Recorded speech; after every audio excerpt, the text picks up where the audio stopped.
Students, நம்ம last கிளாஸில் வந்து இந்த தனிமங்களின் ஆவர்த்தன வகைப்பாடு பற்றிய குறிப்புகள் மட்டும் நான் உங்களுக்கு சொன்னேன். முக்கியமாக ஒரு 4 குறிப்புகள் நம்ம சொன்னோம். அந்த 4 குறிப்புகள் அதில் இப்போ நான் உங்களுக்கு முதல் குறிப்பை நான் வகுப்பாக எடுத்து காட்ட போகிறேன். இந்த முதல் குறிப்பில் உங்களுக்கு குறிப்பிட்ட அந்த வரிசைகள் என்ன அப்படிங்கிறத நான் காட்டுறேன். முதல்ல பாடத்தின் அறிமுகம், நவீன ஆவர்த்தன விதி மற்றும் அதனுடைய அட்டவணை, அட்டவணையுடைய சிறப்பு அம்சமான தொடர் மற்றும் தொகுதி. 3வது பாயிண்டாக ஆவர்த்தன பண்புகளுடைய நிகழ்வுகள், இதான் முக்கியம். இதனுடைய 5 முக்கியமான பாயிண்ட் படிக்கணும். அணு ஆரம், அயனி ஆரம், அயனியாக்கும் ஆற்றல், எலக்ட்ரான் ஆட்டம், எலக்ட்ரான் கவர்த்தன்மை. ஸோ 1 by 1 இப்போ நம்ம இந்த கிளாஸில் டிஸ்கஸ் பண்ண போகிறோம். இதோட அறிமுகம் அப்படின்னு சொன்னால் ரொம்ப சிம்பிள் தான். மற்றும் 19ஆம் நூற்றாண்டில் வந்து நிறைய எப்படி சொல்கிறது, ஒரு துரிதமான மாற்றங்கள் வந்து நடந்துக்கிட்டே இருந்துச்சுங்க. அதில் நிறைய சயின்டிஸ்ட் வந்து போராடினாங்க. ஒரு கிபி 1860 வந்துட்டு நிறைய விஞ்ஞானிகள் வந்து என்ன பண்ணாங்கன்னா, ஒரு 60 தனிமங்களில் வந்து அதனுடைய நிறைகள், மாஸ் அப்படின்னு சொல்லுவீங்களா, அந்த நிறைகளோடு கண்டுபிடிச்சாங்க. அப்போது நிறை எண்ணையும் தெரிஞ்சு 60 தனிமங்களை வந்து கண்டுபிடிச்சது தான் முதல்ல, அதாவது 1860. அதுக்கப்புறம் வந்து அந்த தனிமங்களுடைய பண்புகள் எல்லாத்தையும் வந்து அவங்க வந்து அனலைஸ் பண்ணி பார்த்தாங்க. அந்த பண்புகள் எல்லாம் எப்படி இருந்துச்சு அப்படின்னா ஒரே மாதிரியாகவே இருந்துச்சு. சரிங்களா? அப்போது ஒரே மாதிரி இருக்கக்கூடிய பண்புகள் என்ன பண்ணலாம், ஒரே தொகுதியில் வந்து நம்ம வரிசைப்படுத்தலாம். அப்போது பண்புகளை வந்து அவங்க அனலைஸ் பண்ணுறாங்க. அந்த பண்புகள் வந்து ஸோ முக்கியமாக பண்புகள் கண்டிப்பாக பார்க்கணும். அப்போ பண்புகள் ஒரே மாதிரி இருக்கணும். அப்போ இருந்துச்சுன்னா அது ஒரே தொகுதியில் இருக்கும். அப்போ ஒரே மாதிரியான பண்புகள் அதனோட தொகுதியில் வந்து ஒரே மாதிரி அவங்க என்ன பண்ணியிருக்காங்க அப்படின்னா அரேஞ்ச் பண்ணியிருக்காங்க. சரிங்களா? வரிசைப்படுத்தியிருக்காங்க அப்படின்னு சொல்லலாம். இந்த அந்த ஒரு குறிப்பிட்ட காலகட்டத்தில் பார்த்தீங்கன்னா நிறைய புதிய புதிய தனிமங்களையும் அவங்க வந்து கண்டுபிடிச்சாங்க. ஆனால் அதனுடைய பண்புகள் வந்து வேறு மாதிரி இருந்துச்சு. ஒரே பண்புகள் இருந்தது, ஒரே தொகுதியில் வச்சுட்டோம். இப்போ வெவ்வேறு பண்புகள் இருக்குது, இப்போ நம்ம இது எப்படி நம்ம அரேஞ்ச் பண்ணலாம் அப்படிங்கக்கூடிய ஒரு டிஸ்கஷன் வந்து அங்கே போயிட்டு இருந்துச்சு. அப்போ என்ன பண்ணாங்கன்னா, சரி இந்த பண்புகள் வந்து வெவ்வேறு மாதிரி இருக்கு இல்லையா, அப்போது அந்த பண்புகள் அடிப்படையாக அதை தனித்தனியாக நம்ம வந்து அதை நம்ம கண்டுபிடிச்சி அதனுடைய பண்புகளை வந்து தனியாக நம்ம அறிஞ்சிக்கலாம் அப்படின்னு அவங்க வந்து ஒரு இது. அப்போ தனித்தனியாக வைக்கணும், இப்போ ஒரே தொகுதியில் வைக்கக்கூடாதுன்னு தெரிஞ்சுக்கிட்டாங்க. அப்போ தனித்தனி தொகுதிகளுக்கு கொண்டு போகணும். இப்போது தொகுதி மட்டும் இருந்தால் பத்தாது. அப்போது ஒரு வரிசை அப்படிங்கக்கூடிய ஒரு சிஸ்டத்தை அவங்க ஃபாலோ பண்ணுறாங்க. அப்போ தொகுதிகளாகவும் தொடர்களாகவும் அதை வந்து ஒருங்கிணைக்கிறாங்க. சரி, இப்போ ஒருங்கிணைத்துக்கு அப்புறம் பார்த்தீங்கன்னா அதனுடைய பண்புகளை வந்து அவங்க ஒப்பிட்டு கம்பேர் பண்ணுறாங்க. அப்போ தொகுதியுடன் இப்போ நமக்கு என்ன கிடைச்சிருக்கு, திரும்ப அடுத்து தொடர். தொகுதிகள் தொடர்கள் அப்படிங்கக்கூடியது முக்கியம் அப்படின்னு தெரிஞ்சிச்சு. அதாவது கிபி 1860வது வருஷத்துல 60 தனிமங்கள் மட்டுமே கண்டுபிடித்த நேரங்களில் நிறைய, அதாவது ஒத்த பண்பு இருக்கக்கூடிய தனிமங்கள் கண்டுபிடித்த அந்த தருணத்தில் வந்து இப்போ என்ன ஆயிடுச்சுன்னு பார்த்தீங்கன்னா நிறைய தனிமங்களை வந்து அவங்க கண்டுபிடிச்சிட்டாங்க. ஸோ இதுதான் இதனுடைய துவக்கம் அப்படின்னு நம்ம எடுத்துக்கலாம். சரிங்களா? அடுத்து இப்போ நம்ம சொன்னோம் இந்த வெவ்வேறு தொகுதிகள் வெவ்வேறு பண்புகள் அப்படின்னு நம்ம சொல்லிட்டோம். அப்போ தொகுதிகள் மாறிடுச்சு, தொடர்கள் மாறிடுச்சு. இப்போ நம்ம அரேஞ்ச் பண்ணோம். இப்படி இப்போ ஒரு ஒரு எக்ஸாம்பிள் சும்மா ஒரு பாக்ஸ் மாதிரி போடுறேன். இப்போ நான் இது வந்து தொகுதியை எடுத்துக்கலாம். இது வரிசை, இது வந்து வரிசை அல்லது தொடர். சரிங்களா? இது வந்து தொகுதி. இப்போ நான் தொகுதியில் அரேஞ்ச் பண்ணோம், அதே போல் வரிசையிலையும் அரேஞ்ச் பண்ணோம். அப்போ நாம் இந்த இப்போ தொகுதியில் வந்து நான் என்ன பண்ண போகிறேன்னா ஆப்பிள் எடுக்கிறேங்க. ஆப்பிள், ஓகேங்களா? ஏன் இதெல்லாமே ஆப்பிள் எடுக்கிருக்கேன்? ஆப்பிளுடைய பண்புகள், அதனுடைய பண்புகள் அப்படின்னு சொன்னால் இயற்பியல் பண்புகள், வேதியியல் பண்புகள் எல்லாத்தையுமே சொல்கிறதான் பண்புகள் அப்படின்னு நம்ம சுருக்கமாக சொல்கிறோம். ஒத்து இருக்கக்கூடியதாக இருக்கிறது, அதோட அமைப்பு, வடிவம் எல்லாத்தையும் நம்ம பார்க்கணும். அதே போல் இந்த வரிசை பார்க்கும்போது எப்படி இருக்குன்னா, இங்கே ஆப்பிள் வந்து அடுத்த ஆப்பிள் இருக்காது. ஓகேங்களா? இங்கே ஆரஞ்சு இருக்கலாம், இங்கே வந்து திராட்சை இருக்கலாம், இங்கே வந்து உங்களுக்கு வேற ஒரு சப்போட்டா அந்த மாதிரி இருக்கக்கூடிய பழங்கள். அப்போ பழங்களுடைய வரிசை நம்ம வந்து காய்கறி கடைக்கோ அல்லது ஒரு சூப்பர் மார்க்கெட்டில் போனீங்கன்னா பார்ப்பீங்க, அங்கே வந்துட்டு இந்த மாதிரி நிறைய அடுக்கியிருப்பாங்க. அந்த அடுக்கிற விதம் பார்த்தீங்கன்னா ஆப்பிள் ஃபுல்லாக அடுக்கியிருப்பாங்க, அடுத்து ஆரஞ்சு ஃபுல்லாக அடுக்கியிருப்பாங்க, அதே போல் மாதுளை ஃபுல்லாக அடுக்கியிருப்பாங்க. அப்போது அந்த அடுக்கக்கூடிய விதம் அதை ஒருங்கிணைத்தல் அப்படின்னு நம்ம சொல்லுவோம். சரிங்களா? அப்போது அந்த ஒருங்கிணைத்தல் அப்படின்னு சொல்லக்கூடிய அந்த வார்த்தை தான் இங்கே முக்கியம். அப்போ ஒருங்கிணைத்தல் அப்படின்னு சொல்லக்கூடிய அந்த அரேஞ்ச்மெண்ட்ஸ், இதுதான் ஆவர்த்தன அட்டவணை அப்படின்னு சொல்றதுங்க. அப்ப தனிமங்கள் ஆவர்த்தன பண்புகள் மூலம் அதை வரிசைப்படுத்தலாம் அப்படிங்கிற டிஸ்கஷனுக்கு வந்தாங்க. எனவே இந்த அறிஞர்கள் வந்து ஒரு தக்க வழியில் இதுதான் இந்த மாதிரி தான் நம்ம வந்து வரிசைப்படுத்தணும் அப்படிங்கிறத அவங்க அதிகாரப்பூர்வமா சொல்லிட்டாங்க. இது வந்து ஃபிளக்சுவேஷன் கிடையாது, யாருக்குமே வந்து பரவாயில்ல அப்படின்னு எதுவுமே விட முடியாது. தனிமங்களை வரிசைப்படுத்தக்கூடிய பல முயற்சிகள் அதுக்கப்புறமும் மேற்கொண்டே இருந்தார்கள். ஸோ இதுக்கு அடுத்து வந்து இதான் இது ஜஸ்ட் ஒரு சிம்பிள் இன்ட்ரடக்ஷன், இவ்வளோதான். சரிங்களா? அடுத்தது பார்த்தீங்கன்னா நவீன ஆவர்த்தன விதி. சரிங்களா? இது அந்த ஆவர்த்தன அட்டவணை நமக்கு தெரியும். இந்த நவீன ஆவர்த்தன அட்டவணையை எப்படி உருவாக்குனாங்க அப்படிங்கிறத பற்றி பார்ப்போம். அதுக்கு முன்னாடி நம்ம என்ன பண்ணோம், அதோட விதியை நம்ம தெரிஞ்சுக்கணும். ஓகேங்களா? ஸோ இப்போ இங்கே மெண்டல் லீஃப் அப்படின்னு உங்களுக்கு தெரியும். இந்த மெண்டல் லீஃப் ஆவர்த்தன அட்டவணையில் வந்து நிறைய தீர்க்க முடியாத சில முரண்பாடுகள் வந்து நிறைய இருந்துச்சுங்க. மெண்டல் லீஃப் தான் ஃபஸ்ட்டு வந்து இந்த ஆவர்த்தன விதியை உருவாக்குனாரு. ஆனால் அந்த மெண்டல் லீஃபுடைய அந்த அட்டவணையில் வந்துட்டு நிறைய தீர்க்க முடியாத முரண்பாடுகள் இருந்துச்சு. ஸோ அதை வந்து நம்ம தீர்த்தாக்கணும் அப்படின்னு என்ன முரண்பாடுகள் அப்படின்னு ஒரு எக்ஸாம்பிள் பாருங்கள். இப்போது ஆர்கான் இருக்குங்க. இந்த ஆர்கானுடைய அணு நிறை வந்து 39.95 AMU அப்படின்னு சொல்லுவோம். இந்த AMUனா அட்டாமிக் மாஸ் யூனிட். சரிங்களா?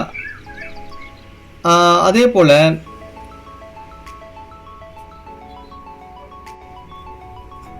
பொட்டாசியத்துடைய அணுநிறை என்னன்னு பார்த்தீங்கன்னா 39.10 AMU. ஓகேங்களா? Atomic mass unit. இதில் 39.9 அப்படிங்கிறது தான் அதிகமாக இருக்கக்கூடிய நிறை. அப்போ இது செகண்டாக வந்திருக்கணும். 39.1ங்கிறது இதை விட குறைவாக இருக்கக்கூடியது. அப்போ இது முதல்ல வந்திருக்கணும். ஆனால் இங்கே எப்படி இருக்குன்னா மாறி இருக்கு. சரிங்களா? 1 2க்கு பதிலாக 2 1 அப்படின்னு நம்ம அரேஞ்ச் பண்ணியிருக்காங்க. இப்போ அட்டவணையில் பார்த்தீங்கன்னா இது 1, இது 2, இது வந்து 39.9, இது 39.1 அப்படின்னா இங்கே ஒரு முரண்பாடு இருக்குது. ஏன்னா இதுதான் இங்கே வந்திருக்கணும், இது இங்கே வந்திருக்கணும். கரெக்டுங்களா? அப்போ இந்த முரண்பாடு தான் ஏன் அப்படிங்கிறத இந்த மெண்டல் லீஃபுடைய தீர்க்க முடியாத சில முரண்பாடுகள் அப்படின்னு சொல்கிறோம். சரி, இப்போ இந்த இந்த பொட்டாசியம் இருக்குங்களா, அந்த பொட்டாசியம் இருக்கக்கூடிய இடத்துல தான் அந்த ஆர்கான் இருந்திருக்கணும். கரெக்டுங்களா?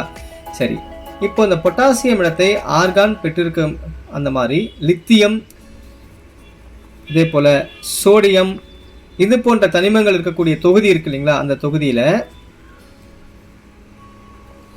இந்த ஆர்கானை எந்த ஒரு கெமிஸ்ட் இருக்காங்களா, வேதியியல் ஆய்வாளர்கள் அப்படின்னு சொல்லுவோம், அவங்க வந்து அங்கே வைக்கவே மாட்டாங்க. ஸோ இந்த பண்பு வந்து அணு நிறை அப்படிங்கக்கூடிய அடிப்படையை விட, ஸோ அப்போ நம்ம அணு நிறை அப்படின்னு ஒன்று நம்ம சொல்கிறோம். இந்த அணு நிறை தான் நம்ம வந்து முக்கியமாக இந்த அரேஞ்ச்மெண்ட்டுக்கு காரணம் அப்படின்னு நம்ம சொல்லக்கூடியதை இப்போது ஒரு சின்ன மாற்றங்கள் கொண்டு வராங்க. இப்போது அப்போ அணுநிறை மட்டும் ஒரு காரணம் இல்லை அப்படிங்கிற டிசைடுக்கு வராங்க இந்த சில முரண்பாடுகளின் காரணமாக. அப்போது வேற என்ன பண்பாக இருக்கும் அப்படிங்கிறத அவங்க யோசிச்சாங்க. ஸோ அப்போது இந்த புரோட்டான் இருக்கு இல்லைங்களா, புரோட்டான்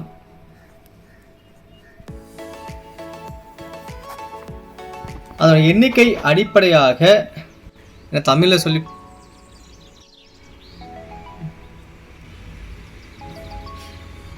புரோட்டான் அப்படிங்கக்கூடிய எண்ணிக்கை எடுத்துக்கணும். முதல்ல இந்த புரோட்டான் எண்ணிக்கை அடிப்படையாக சில பண்புகள் இருக்குது அப்படின்னு சொல்லிட்டாங்க. சரி, இது வந்து 1912ஆம் ஆண்டு ஹென்றி மோஸ்லே அப்படிங்கக்கூடிய ஒரு ஒரு பிரிட்டன் விஞ்ஞானி. சரிங்களா? இவர் என்ன சொன்னாரு அப்படின்னா, இந்த ஆவர்த்தன வரிசைப்படுத்தலுக்கு நல்லா கவனிங்க, அணு எண் அப்படிங்கக்கூடிய ஒரு முக்கியமான ஒரு விஷயம் இருக்கு அப்படிங்கிறத கண்டுபிடிச்சாங்க. ஒரு சிறந்த அடிப்படை இதுதான், அணு எண் தான் அப்படிங்கிறத 1912ஆம் ஆண்டு ஹென்றி மோஸ்லே அப்படிங்கக்கூடிய ஒரு பிரிட்டன் விஞ்ஞானி தான் கண்டுபிடிச்சாரு. அதுக்கப்புறம் இந்த அணு எண்ணை வச்சு அந்த அரேஞ்ச்மெண்ட்ஸ், இந்த ஒருங்கிணைதல் அப்படிங்கிறதானது நடைபெற்றது. அப்போ அணு எண் என்பது என்ன அப்படின்னா, ஒரு அணு இருக்கு இல்லைங்களா, ஒரு அணுவில் இருக்கக்கூடிய புரோட்டான் உடைய எண்ணிக்கை அல்லது எலக்ட்ரான் உடைய எண்ணிக்கையை குறிக்கக்கூடியதுதான் இந்த அணு எண். அப்போ நம்பர் ஆஃப் அப்படின்னு சொல்லுவோம், number of proton and number of electron. அப்போ புரோட்டான் எண்ணிக்கை அல்லது எலக்ட்ரான் எண்ணிக்கை எத்தனை அப்படிங்கிறது தான் அணு எண் அப்படின்னு நம்ம சொல்றோம். இதுதான் இதனுடைய முக்கியமான ஒரு விதிங்க. என்ன விதி பாருங்க. விதி அப்படின்னா, தனிமங்களின் இயற்பியல்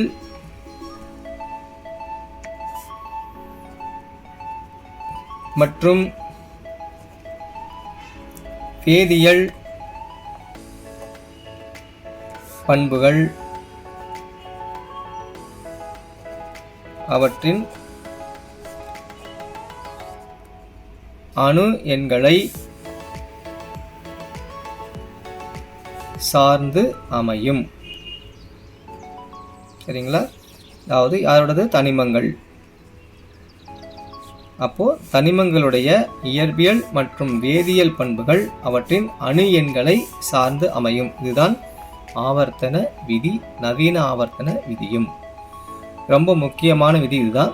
இதை மையமாக வச்சு நம்ம ஒரு சில எக்ஸாம்பிள் பார்க்கலாம். இப்போ பார்த்தீங்கன்னா, 5ஆம் தொடர் நம்ம எடுத்துக்கலாம். ஓகேங்களா? 5ஆம் தொடர் எடுத்துக்கலாம். நீங்கள் இந்த ஆவர்த்தன அட்டவணை உங்களுக்கு நான் இப்போ காட்டியிருக்கேன் பார்த்தீங்களா, அதில் இந்த 5ஆம் தொடரை நீங்கள் கவனிச்சிங்கன்னா உங்களுக்கு அது புரியும். இந்த ஆவர்த்தன அட்டவணையை நீங்கள் கவனிங்க. இந்த ஆவர்த்தன அட்டவணை, அதாவது periodic table of the element அப்படின்னு சொல்லுவோம். இப்போ நீங்கள் கவனிங்க, இந்த நவீன தனிம வரிசை அட்டவணையில் இந்த 5வது தொடர் ருபீடியம் இருக்கு இல்லைங்களா, அந்த ருபீடியம் அங்கே ஆரம்பிக்குது. இந்த ருபீடியத்திலிருந்து இந்த கடைசியாக பார்த்தீங்கன்னா ஜெனான் அதில் முடியும். ஓகேங்களா? இப்போ இது ஒரு நீண்ட தொடர். இந்த ருபீடியத்திலிருந்து ஜெனான் வரைக்கும் இருக்கக்கூடிய ஒரு நீண்ட தொடர். எப்படின்னு பார்த்தீங்கன்னா, இப்போ அணு எண் 37லிருந்து தொடங்கி 54 வரைக்கும் இருக்கும். சரிங்களா? அதாவது 37 என்ன அப்படின்னா, அதான் ருபீடியம். அதில் ஆரம்பித்து ஜெனான் அப்படிங்கிற மந்தவாயு வரைக்கும் வரும். இதில் மொத்தம் பார்த்தீங்கன்னா 18 தனிமங்கள் இருக்கும். மொத்தம் 18 தனிமங்கள் இருக்கும். இதில் இந்த 18 எப்படி பிரிப்பாங்க அப்படின்னா, 8 பிரதிநிதி துவ தனிமம் அப்படின்னு சொல்லுவாங்க. அதே போல 10 இடைநிலை தனிமம் அப்படின்னு சொல்லுவாங்க. சரிங்களா? ஸோ 8 பிரதிநிதித்துவ தனிமம், 10 இடைநிலை தனிமம். இது 5வது வரிசை, அதாவது தொடர். இதே போல 6வது தொடர். இப்போ அது பார்ப்போம். இப்போ பார்த்தீங்கன்னா, இந்த 6வது வரிசையில் சிசிஎம், சிஎஸ் அதுலேருந்து ஸ்டார்ட் பண்ணி அப்படியே பார்த்தீங்கன்னா இங்கே ஆர்என் அப்படிங்கக்கூடிய ரேடானில் முடியுது. ஸோ இந்த ஒரு தொடரும் ஒரு நீண்ட ஒரு தொடர் தான். இதை பற்றின டிஸ்கஷன் இப்போ நம்ம சொல்ல போகிறோம். அணு எண் இங்கே ஸ்டார்ட் பண்ணிச்சிங்க, கரெக்டாக சொல்லுங்கள். 55 அதிலிருந்து 86 வரைக்கும் இருந்துச்சு. இது ஒரு நீண்ட தொடர். இதில் சிஎஸ், சிசிஎம் அதை தொடர்ந்து ஆர்என் அப்படிங்கக்கூடிய ரேடானில் முடியுது. ஸோ இதில் மொத்தமாக 32 தனிமங்கள் இருக்கும்.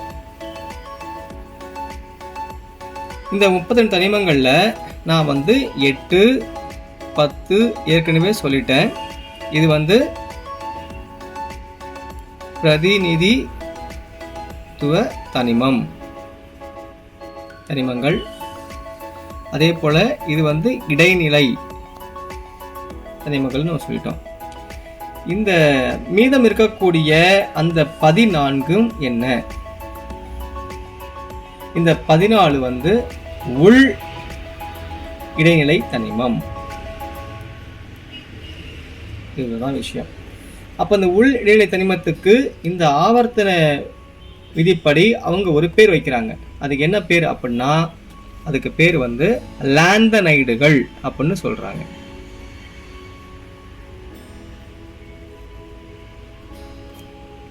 உள் இடைநிலை தனிமங்களுக்கு பொதுவான ஒரு பெயர், குடும்ப பெயர் என்ன அப்படின்னு கேட்டீங்கன்னா லாந்தனைடுகள். சரிங்களா? அடுத்தது 7வது வரிசை அல்லது தொடர். ஸோ இதை வந்து நாம் இப்போ அட்டவணையில் பார்ப்போம். இந்த 7வது வரிசை பாருங்க, பிரான்சியத்தில் ஸ்டார்ட் ஆகுது. ஸ்டார்ட் ஆகிட்டு அதுக்கப்புறம் வந்து இது ஆக்டினைடு வரிசையில் வந்து மாறிட்டு, ஓகேங்களா? ஆக்டினைடு அல்லது லாந்தனைடு அந்த வரிசையில் வந்து உள் இடைநிலை வரிசையில் வந்து மாட்டிக்கிச்சு. போன 6வது தொகுதியில் வந்து பார்த்தீங்கன்னா லாந்தனைடு இருந்துச்சு. இந்த 7வதுல பார்த்தீங்கன்னா ஆக்டினைடு இருக்கு, ஓகேங்களா? அது உள் இடைநிலை தனிமங்கள். இப்போ இந்த வரிசை அப்படியே வந்தீங்கன்னா இதெல்லாம் புதிதாக கண்டுபிடிக்கப்பட்ட தனிமங்கள். இதை வந்து நம்ம இந்த 7வது வரிசையில் அல்லது 7வது தொடரில் வந்து வச்சுருக்காங்க. ஸோ கடைசியாக ஓஜி அப்படிங்கக்கூடிய இந்த ஒஹானிசன் அப்படிங்கக்கூடியதால் முடியுதுங்க. இதுதான் வந்து இந்த 7வது தொடர்.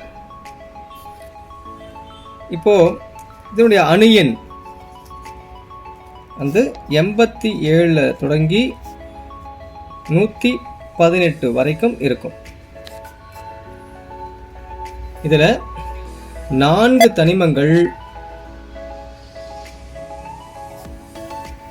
IUPAC அப்படிங்கக்கூடிய அந்த உறுப்பு அமைப்பு மூலமாக உட்படுத்தப்பட்ட தனிமங்கள் இதில் இருக்குங்க. 4 தனிமங்கள், அதாவது international union of pure and applied chemistry அப்படிங்கக்கூடிய அந்த சிஸ்டம், அவங்க இந்த 4 தனிமங்களை வந்து இந்த 87லேருந்து 118 வரை இருக்கக்கூடிய தொடரில் வந்து வச்சிருக்காங்க.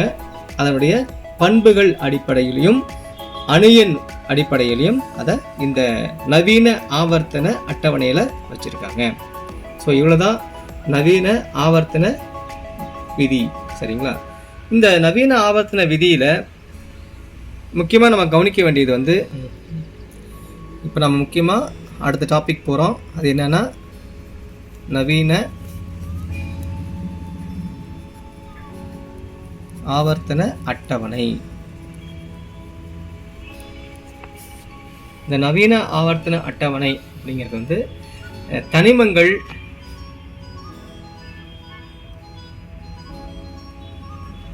இந்த அணு எண் அடிப்படையில், அதாவது எப்படின்னா அதிகரிப்பிற்கு ஏற்றாற்போல், சரிங்களா, இன்க்ரீசிங் ஆர்டர் அப்படின்னு சொல்லுவோம்.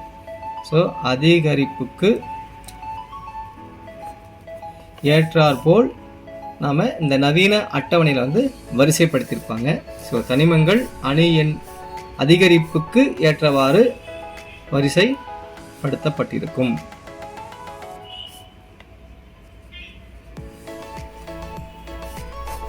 இதுதான் இந்த ஆவர்த்தன அட்டவணை ஒரு அமைப்பு. இப்படி தான் இருக்கும். சரி, இந்த அணு எண் அதிகரிப்பு ஏற்ற மாதிரி வச்சுருக்கோம். அது மட்டும் பார்க்காமல் இதில் வந்து என்ன பண்ணுவாங்கன்னா, வேதியியல் தனிமங்கள் அதனுடைய பண்புகள் முறையை உணர்த்தும் வகையில் அந்த தொடர்களாகவும் தொகுதிகளாகவும் இங்கே இடம்பெற்றிருக்கும். பார்த்திங்கன்னா வேதியியல் பண்புகள், இயற்பியல் பண்புகள் அப்படின்னு நமக்கு தெரியும். அப்போது வேதியியல் பண்புகள் அப்படின்னா அதோடைய ரியாக்டிவிட்டி, எப்படிலாம் அது வினைபுரியுது அப்படி வச்சு நம்ம சொல்லுவோம். ஸோ வினைதிறனை பொறுத்து சொல்லலாம். அதே போல் இப்போது இயற்பியல் பண்புகள் அப்படின்னு சொன்னால் உருகுநிலை, கொதிநிலை, அதனுடைய உருவம், அமைப்பு, அதனுடைய நிறம், அதனுடைய கரைதிறன், இதெல்லாம் ஒரு மையமாக வச்சு அதனுடைய இயற்பியல் பண்புகளையும் வேதியியல் பண்புகளையும் வந்து முக்கியமாக அதை பார்ப்பாங்க. ஏன்னா அதை வச்சு தான் நாம் வந்து என்ன பண்ணுவோம்னா இந்த வரிசைப்படுத்தக்கூடியது அதுதான். அப்போது முக்கியமாக வேதியியல் மற்றும் இயற்பியல் பண்புகள். இதன் அடிப்படையிலையும் இந்த அட்டவணையானது வரிசைப்படுத்தப்பட்டிருக்கும். அட்டவணையில் தனிமங்களை வரிசைப்படுத்தப்பட்டிருப்பார்கள். அப்போ இந்த அட்டவணையானது இந்த முக்கியமாக இந்த 2 பாயிண்ட், இந்த 2 கருத்தும் ரொம்ப ரொம்ப முக்கியங்க. இப்படின்னு நிறுத்திடுறேன். அடுத்த டாபிக் என்ன பார்க்க போறோம்னா, இந்த நவீன ஆவர்த்தன அட்டவணை பார்த்தா இல்லைங்களா, அந்த அட்டவணையுடைய நவீன ஆவர்த்தன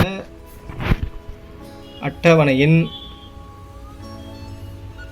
சிறப்பு அம்சங்கள்.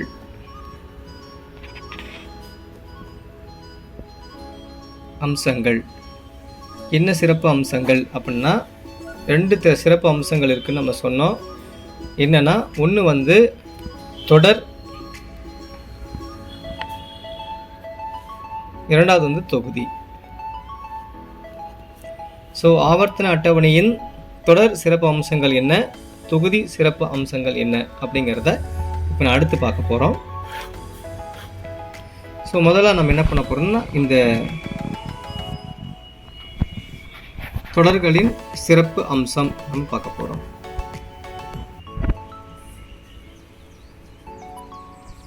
சரிங்களா?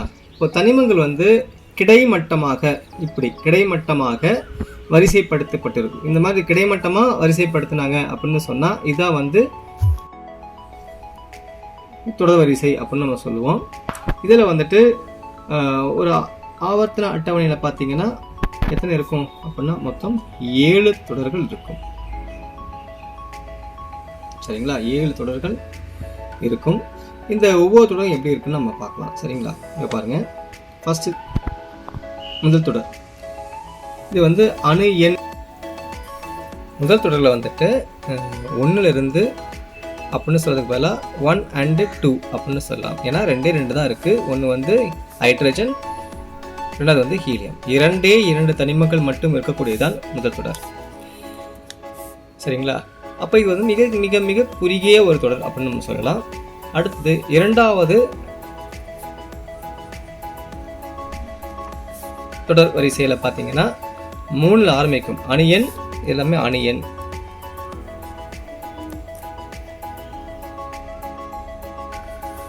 காட்டுறது எல்லாமே அணு எண். இந்த அணு எண் 3ல் தொடங்கி அணு எண் 10 வரைக்கும் இருக்கக்கூடிய தனிமங்கள் எல்லாமே 2ஆம் தொடர் தனிமங்கள் அப்படின்னு சொல்லுவோம். எங்கே ஸ்டார்ட் ஆகுதுன்னு பார்த்தீங்கன்னா, 3வது இந்த லித்தியத்தில் தொடங்கி நியான் அப்படிங்கக்கூடிய இந்த மந்த வாயில் முடியும். அப்போ மொத்தம் இங்கே எத்தனை இருக்குது? இங்கே 2 தனிமம் இருந்துச்சு. இங்கே பார்த்தீங்கன்னா 8 இருக்குங்க. சரி, 2வதுல 8 இருக்குது. அதுக்கு அடுத்தது 3வது தொடர். 3வது தொடரில் வந்து ஸ்டார்டிங் வந்து 11 அப்படிங்கிற அணு எண்ணில் தொடங்கி 18, அதாவது 18 வரைக்கும் இருக்கக்கூடிய தனிமங்கள் எல்லாமே 3ஆம் தொடர் தனிமங்கள் அப்படின்னு சொல்லுவோம். அது வந்து எங்கே தொடங்குது அப்படின்னு பார்த்தீங்கன்னா, சோடியம் அதை தொடங்கி இந்த ஆர்கான் அப்படிங்கக்கூடிய மந்த வாயில முடியும். ஸோ இதில் மொத்தம் எத்தனை தனிமங்கள் இருக்குது அப்படின்னு பார்த்தீங்கன்னா, அணு எண் 11லேருந்து 18 வரைக்கும். ஸோ மொத்தம் இதில் 8 தனிமங்கள் இருக்குது. அதுக்கு அடுத்து 4ஆம் தொடர் வரிசையில் எங்கே தொடங்கும் அப்படின்னா, 19ல் தொடங்கி 36வது அணு எண் வரைக்கும் இருக்கக்கூடியது 4ஆம் தொடர் வரிசை. சரிங்களா? இதில் இந்த இது வந்து பார்த்தீங்கன்னா தனிமம் பொட்டாசியம், அதில் ஆரம்பித்து கிரிப்டான் அப்படிங்கக்கூடிய மந்தவாயு வரைக்கும் இருக்கக்கூடிய தனிமங்கள்லாம் 4ஆம் தொடர் வரிசை தனிமங்கள் அப்படின்னு நம்ம சொல்கிறோம். இது பார்த்தீங்கன்னா மொத்தம் 18 தனிமங்கள் இதில் இருக்கும். இது ஒரு நீண்ட வரிசையும் கூட, அதாவது ஒரு நீண்ட தொடர் வரிசை அப்படின்னு சொல்லக்கூடியது தான் இந்த 19லேருந்து 36 வரைக்கும் இருக்கக்கூடிய தனிமங்கள், அதாவது பொட்டாசியம் டு கிரிப்டான் அப்படின்னு சொல்லுவோம். இந்த 18 எப்படி பிரிப்பாங்க அப்படின்னு பார்த்தீங்கன்னா, நம்ம ஏற்கனவே உங்களுக்கு நான் வந்து சொல்லியிருக்கேன். இதை வந்து 8ஆவும் 10ஆவும் பிரிப்போம். இந்த 8 அப்படிங்கிறது என்ன அப்படின்னா, இது வந்து பிரதிநிதித்துவம் அப்படின்னு இருக்கு சொல்லுவாங்க இல்லையா,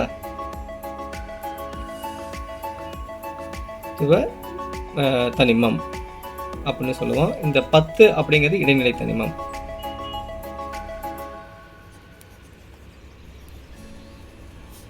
ஸோ இந்த மாதிரி இதை பிரித்து காட்டியிருப்பாங்க. இது நம்ம ஏற்கனவே சொல்லியிருக்கோம். ஸோ அடுத்த தொடர் என்னென்னா 5வது தொடர். இந்த 5வது தொடர் வரிசையானது 37 அணியன் அங்கே தொடங்கி 54 அணியன் வரைக்கும் இருக்கக்கூடியது 5ஆம் தொடர் வரிசை அப்படின்னு சொல்கிறோம். இதுவும் ஒரு நீண்ட தொடராகத்தான் இருக்கிறது. ஸோ இது ஒரு பெரிய தொடர் தான் இதுவும். இதில் வந்து எங்கன்னு பார்த்தீங்கன்னா இந்த ருபீடியம் அதில் ஸ்டார்ட் ஆகி இந்த ஜெனான் வரைக்கும் இருக்கக்கூடிய தனிமங்கள் எல்லாமே இந்த 5ஆம் தொடர் வரிசை தனிமங்கள் அப்படின்னு நம்ம சொல்லுவோம். இதுலேயும் இருக்கக்கூடிய தனிமங்கள் 18. இந்த 18 வந்து நாம் வழக்கம் போல் 8 பிரதிநிதித்துவ தனிமங்களாகவும் 10 இடைநிலை தனிமங்களாகவும் பிரிப்போம். ஸோ போன தடவை பார்த்தாங்களா அதே டிட்டோ. அதே போல் அடுத்தது முக்கியமானது இந்த 6வது தொடர். இந்த 6வது தொடர் வரிசை பார்த்தீங்கன்னா 55லேருந்து தொடங்கி 86 வரைக்கும் இருக்கக்கூடிய ஒரு நீண்ட தொடர் வரிசை தான் இந்த 6ஆம் தொடர் வரிசை. இதில் வந்து சீசியம் அதில் தொடங்கி ரேடான் வரைக்கும் இருக்கக்கூடிய எல்லா தனிமங்களுமே இந்த 6ஆம் தொடர் தனிமங்கள் அப்படின்னு சொல்லுவோம். இதில் மொத்தம் 32 தனிமங்கள் இதில் இருக்குது. சரிங்களா? மொத்தம் 32. இந்த 32 வந்து நம்ம எப்படி பிரிக்கலாம் அப்படின்னா 8, 10, 10, 14, 14 இப்படி நம்ம பிரிப்போம். இந்த 8 அப்படிங்கிறது உங்களுக்கு தெரியும், இது வந்து பிரதிநிதித்துவ தனிமம். இந்த 10 வந்து இடைநிலை தனிமம். இந்த 14 வந்து உள் இடைநிலை தனிமம். இந்த உள் இடைநிலை தனிமத்தை நான் வந்து லாந்தனைடுகள் நம்ம சொன்னோம்.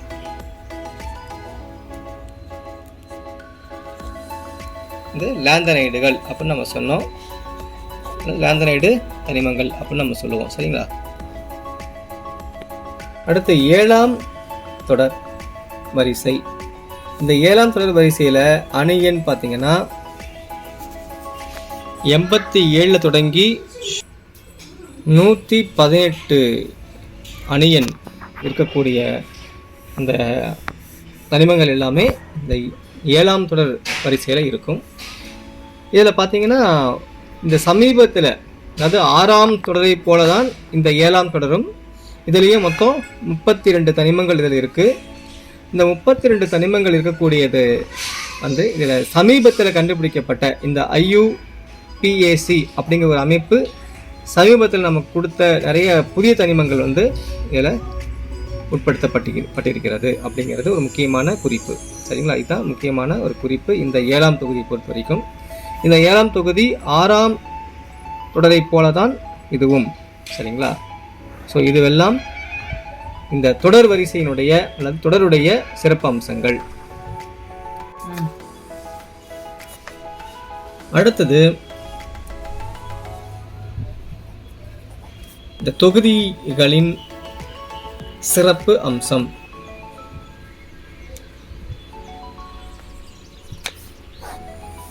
தொகுதிகளின் சிறப்பு அம்சங்கள் என்ன அப்படிங்கிறத இப்போ நம்ம பார்க்க போகிறோம். முதல்ல ஆவர்த்தன அட்டவணையில் வந்து மேலிருந்து கீழாக, சரிங்களா, அதாவது மேலிருந்து இந்த கீழாக இருக்கக்கூடிய தனிமங்கள் வரிசை, மேலேருந்து கீழே வரிசைப்படுத்தியிருப்பாங்க. சரிங்களா? மேலிருந்து கீழாக இருக்கக்கூடிய தனிமங்கள், இதுக்கு பேர் தான் தொகுதி அப்படின்னு நம்ம சொல்கிறோம். ஸோ மேலிருந்து கீழாக ரொம்ப முக்கியம். டாப் டு பாட்டம் அப்படிங்கிறது தொகுதி. லெஃப்ட் டு ரைட் அப்படின்னு சொல்லுவோம். ஒரு கிடைமட்டமாக இருக்கிறது வந்து நம்ம தொடர் அப்படின்னு படித்தோம்.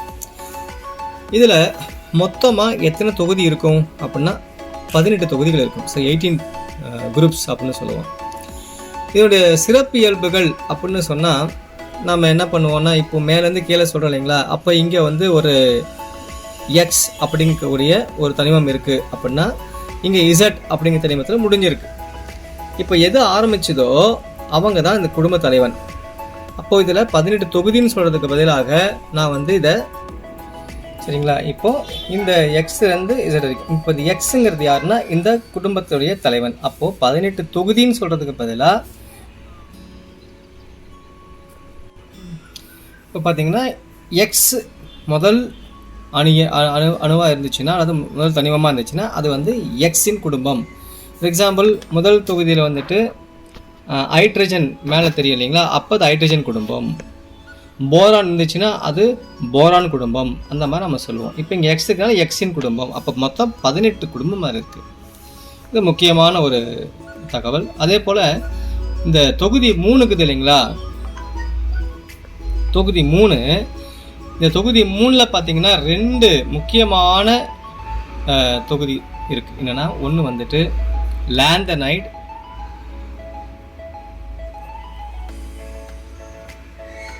லாந்தனைடுகள். இரண்டாவது வந்து ஆக்டினைடு அப்படின்னு சொல்லுவோம். சரிங்களா, ஆக்டினைடுகள். ஸோ இவங்க 2 பேர் யார் அப்படின்னா, இந்த 3வது தொகுதியில் வந்து இருக்கக்கூடிய உள் இடைநிலை தனிமங்கள். சரிங்களா, உள் இடைநிலை தனிமங்கள் அப்படின்னு நம்ம சொல்லுவோம். இந்த உள் இடைநிலை தனிமங்கள் வந்து இந்த 3வது தொகுதிக்குள்ளேயே தான் இது இருக்கும். சரிங்களா. சரி, அடுத்தது இந்த 18வது தொகுதி, 18வது தொகுதி இருக்கு இல்லைங்களா, அதை தவிர மற்ற தொகுதிகள் எல்லாமே இந்த தனிமங்களுடைய வெளிக்கூட்டு, அவுட்டர்மோஸ்ட் ஆர்பிட்டால் அப்படின்னு சொல்லுவோம். வெளிக்கூட்டில் ஒத்த எண்ணிக்கை இருக்கக்கூடிய எலக்ட்ரான்களும். சரிங்களா, அப்போது இந்த வெளிக்கூட்டில் 18வது தொகுதியை தவிர, ஸோ மற்ற தொகுதியில் பார்த்தீங்கன்னா இந்த வெளிக்கூட்டில் இருக்கக்கூடிய அந்த எலக்ட்ரான்கள்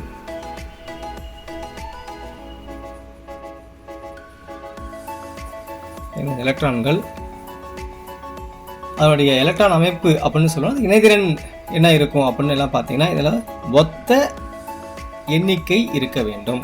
எலக்ட்ரான் எண்ணிக்கை வந்து ஒரே மாதிரி இருக்கணும். சரிங்களா,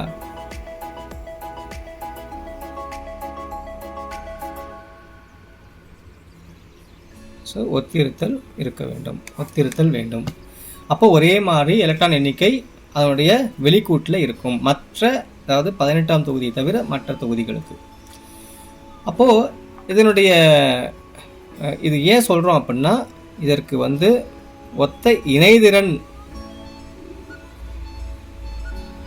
பெற்றிருக்க வேண்டும். ஒவ்வொரு தொகுதியும் அதனுடைய கடைசியாக முடியும் பொழுது ஒரே மாதிரியான எலக்ட்ரான் எண்ணிக்கை இருக்கும் பொழுது அதனுடைய இணைதிறனும் ஒரே மாதிரியாக இருக்கும் அப்படின்னு சொல்கிறாங்க. ஃபார் எக்ஸாம்பிள், இப்போது 1வது தொகுதி இருக்குன்னு வச்சுக்கோங்களேன். ஸோ 1ல் இருக்கக்கூடிய இந்த தனிமங்கள் பார்த்தீங்கன்னா, அதில் இந்த வெளி ஆற்றல் மட்டத்தில் வந்து ஒரே எலக்ட்ரான் மட்டும் இருக்கும். அப்போ எப்படி இருக்கும் பாருங்கள், 1s1 அப்படின்னு இருக்கும். சரிங்களா, இந்த கார உலோக தனிமங்களுடைய இணைதிறன் வந்து எப்பயுமே 1ஆக இருக்கும். அப்போது கார உலோகம் அதனுடைய இணைதிறன் எவ்வளோ, 1. சரிங்களா, அதே போல் ஒத்த தொகுதியில் இருக்கக்கூடிய தனிமங்கள் ஒத்த எலக்ட்ரான் அமைப்புகளை பெற்று ஒத்த வேதிப்பண்புகளோடு இருக்கும். அப்போது ஒரே மாதிரியான எலக்ட்ரான் அமைப்பு இருக்கும், ஒரே மாதிரி இணைதிறன் இருக்கும், அதே போல் ஒரே மாதிரியான பண்புகளும் வேதிப்பண்புகளும் இருக்கும். இந்த இயற்பியல் பண்புகள் இருக்கு இல்லைங்களா, இந்த இயற்பியல் பண்புகள் வந்து, ஸோ வேதியியல் பண்பு ஒரே மாதிரி இருக்குன்னு சொல்லிட்டோம். இந்த இயற்பியல் பண்புகள் வந்து இந்த பாய்லிங் பாயிண்ட், மெல்டிங் பாயிண்ட், அதாவது உருகுநிலை. சரிங்களா, உருகுநிலை, அதே போல் கொதிநிலை, இதெல்லாம் பார்த்தீங்கன்னா மற்றும் அடர்த்தி, கொதிநிலை, உருகுநிலை, இதெல்லாம் எப்படி இருக்கும் அப்படின்னா ஒரு சீராக மாறுபடும். ஒன்றா ஸ்டார்டிங்லேருந்து கீழே போக போக அதிகரிக்கும் அல்லது குறையும். இந்த மாதிரி ஏதாவது ஒரு பண்புகளை வந்து மாற்றங்கள் வந்து ஒரு சீரான மாற்றங்களாக இருக்கும். சீரான அதிகரிப்பு அப்படின்னு சொல்லலாம், சீரான அதிகரிப்பு அப்படின்னு சொல்லலாம், அதிகரிக்க வாய்ப்பு இருக்கிறது அப்படின்னு சொல்லலாம். இறுதியாக இந்த 18ஆம் தொகுதி இருக்கு இல்லைங்களா, இந்த 18ஆம் தொகுதி இது வந்து ஒரு மந்த வாயுக்கள் இருக்கக்கூடிய தொகுதி நம்ம சொல்லுவாங்க. மந்த வாயுக்கள், அதாவது இன்னட் கேசஸ் அப்படின்னு சொல்லுவோம். இதனுடைய எலக்ட்ரான் அமைப்பு வந்து எப்படி இருக்கும் அப்படின்னா நிலையான எலக்ட்ரான் அமைப்பு. நிலையான எலக்ட்ரான் அமைப்பு இருக்கக்கூடிய ஒரு தொகுதி. அதே போல் இது வந்து எப்படி சொல்கிறது, மந்தவாயின்னு சொல்லிட்டோம். அப்போ அது என்ன பண்ணாது, வினையே புரியாது. அப்போது வினையுறாத அதாவது வினையுறா தன்மை இருக்கக்கூடிய தனிமங்களாக இருக்கும். ஸோ இது வந்து இந்த 18 தொகுதிகளுக்கான ஒரு சிறப்பு அம்சங்கள். இதை நான் உங்களுக்கு ஒரு அட்டவணை மாதிரி காட்டுறேன் உங்களுக்கு. இப்போது இந்த தொகுதி எண் 1, 2 மற்றும் 3 அதில் வந்து 12 வந்திருக்கு. இந்த 12 ஏன் வந்திருக்கு அப்படின்னா இடைநிலை தனிமங்கள் இருக்கக்கூடிய ஒரு தொகுதி. ஸோ 1 வந்து கார உலோகங்கள், ஸோ கார உலோகங்கள் இருக்கக்கூடிய குடும்பம். 2 வந்து காரமண் உலோகங்கள் இருக்கக்கூடிய குடும்பம். 3 வந்து உலோகங்கள் 12 இருக்கக்கூடிய உள் இடைநிலை உலோகங்களும் அதில் கலந்துருக்கும். 13 வந்து போரான் குடும்பம். 14 வந்து கார்பன் குடும்பம். 15 வந்து நைட்ரஜன் குடும்பம். 16 வந்து ஆக்சிஜன் அல்லது சால்கோஜன் அப்படின்னு சொல்லக்கூடிய அந்த ஆக்சிஜனுடைய ஒரு மறுபெயர் தான் இந்த கால்கோஜன் அப்படின்னு சொல்கிறது. அதே போல் 17வது தொகுதி பார்த்தீங்கன்னா ஹாலஜன்ஸ். 18 வந்து மந்தவாயுக்கள். சரிங்களா? ஸோ இது எல்லாமே வந்துட்டு இந்த தொகுதியினுடைய சிறப்பு அம்சங்கள் அப்படின்னு நம்ம இதில் சொல்லலாம். அடுத்த டாபிக் வந்து ஆவர்த்தன பண்புகள் ஏற்படக்கூடிய நிகழ்வுகள் நம்ம படிக்க போகிறோம். ஸோ இதை வந்து இந்த செஷனுடைய லாஸ்ட் டாபிக். இதில் என்னென்ன படிக்க போகிறோன்னு உங்களுக்கு ஏற்கனவே தெரியும், இருந்தாலும் ஒரு ஹிண்ட் கொடுத்துட்றேன். மொத்தம் நம்ம 5 முக்கியமான பாயிண்ட் டிஸ்கஸ் பண்ண போகிறோம். அது என்ன அப்படின்னா அணு ஆரம், அயனி ஆரம், அயனியாக்கும் ஆற்றல்,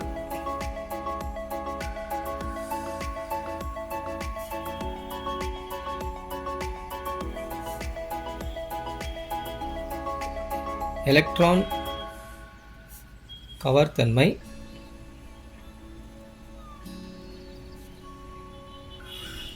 அதுக்கு முன்னாடி எலக்ட்ரான் நாட்டம்,